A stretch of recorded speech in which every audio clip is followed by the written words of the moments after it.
It seems to be a recurring theme. Earlier, we had Rashad Robinson at Color of Change on, and his eyes are focused on Cops, a show that uniquely, what a surprise, has a similar relationship started by Rupert Murdoch, and it's been on for 25 years and shows the worst of the African American community and makes a profit on that. And now we're talking about Glenn Beck, also with Fox News, owned by Rupert Murdoch. And it seems that this is a strategy to make money off of people who don't have a voice and don't have the money to fight against the negative stereotypes and the people who are taking advantage of them. It's a bit of a David and Goliath story, and you sound like you're David stepping into this ring.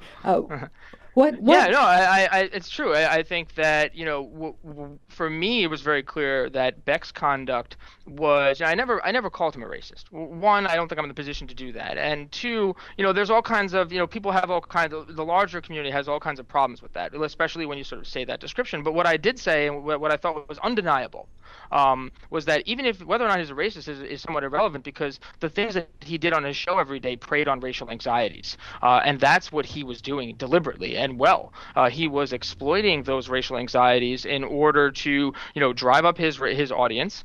He was tapping into that sort of, the suggestion that Barack Obama was not that Barack Obama was born to have an anti-colonial and anti-white perspective because it was a consequence of his Kenyan genetics is a pretty strong example of preying on racial anxieties. And if you say that comment once, it's you can make all kinds of arguments that you misspoke or it was a slip of the tongue. But when you spend an entire month trying to deconstruct that claim and then prove it with all these various things, which is what Beck did, that was a show. And for him, he would say it was entertainment, but what he was really doing was, preying on those racial anxieties, tapping into that audience, trying to build up his base, because it meant that he could charge extra ad dollars. And that is ultimately what my concern is, that, we have so many issues in our media landscape these days. We have such consolidation. We have such crowding out of diverse voices and opinions and perspectives. We have such issues when it comes to who actually owns the media. I mean, the less than 2% of the media is owned by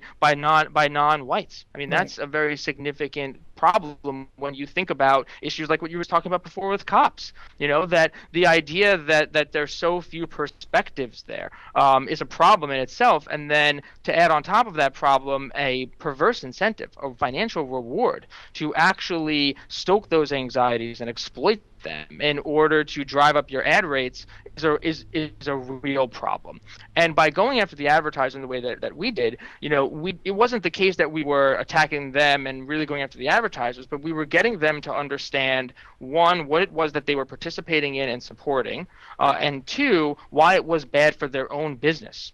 Being in business with these kinds of reckless individuals is actually bad for them too.